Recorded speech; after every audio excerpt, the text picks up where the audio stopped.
What if I told you that the meanings you assign to events aren't just random? They're karmic patterns playing out through your perception. That every time you interpret someone's words, a situation, or even your own emotions, you're not just responding. You're revealing a deeper blueprint coded in your soul. Today, we unravel how your interpretations create your karma and how changing the way you see can quite literally rewrite your future.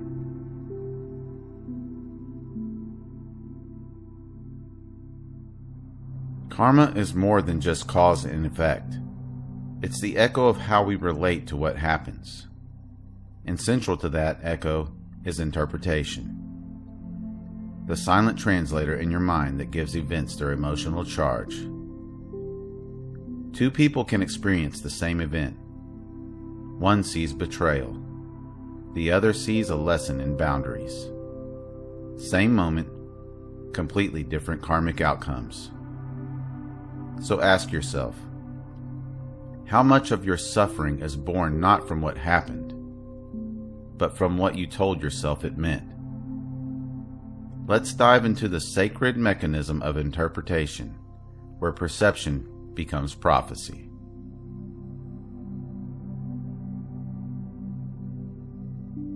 Reality, in its raw form, is neutral. A breakup, a job loss, a silent glance. None of these carry intrinsic meaning. You assign the meaning.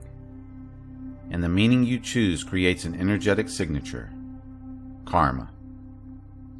For example, if someone walks away from you, you might interpret it as abandonment. But another version of you might see it as protection, redirection, or liberation.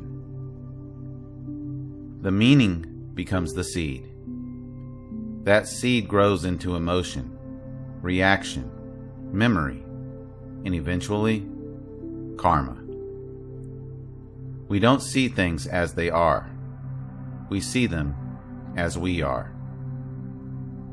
And so your karmic experience is shaped not by the event, but by your lens.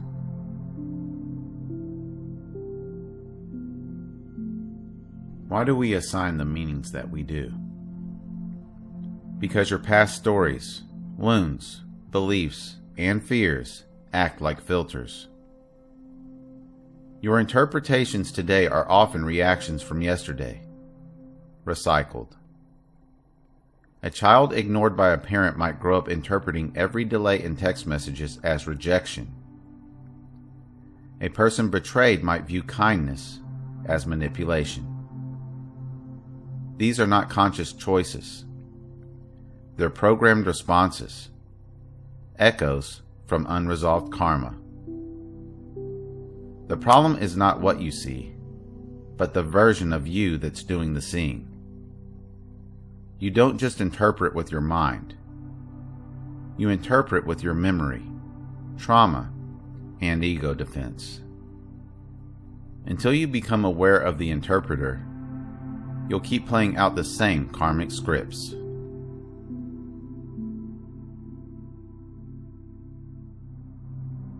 The moment you realize you're the one assigning meaning, you gain power.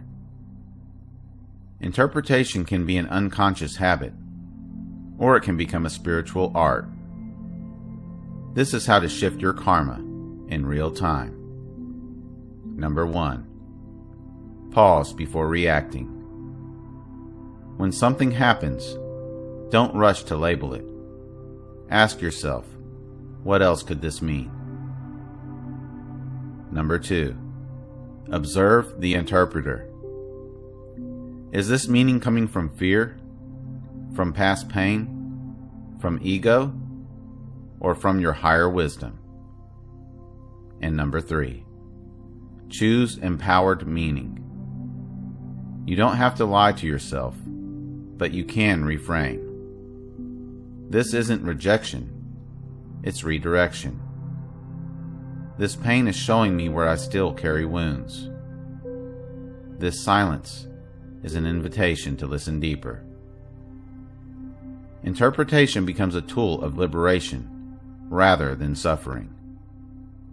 The difference between karma that binds and karma that frees is the meaning you assign.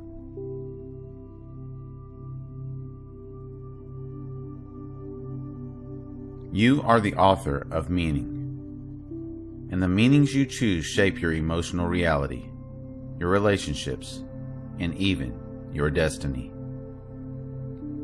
If you want to change your karma, don't start by changing your circumstances. Start by changing your interpretations. Because every moment is a mirror, showing not just the world, but how you see the world. And once you see that, you don't just react to life, you create it.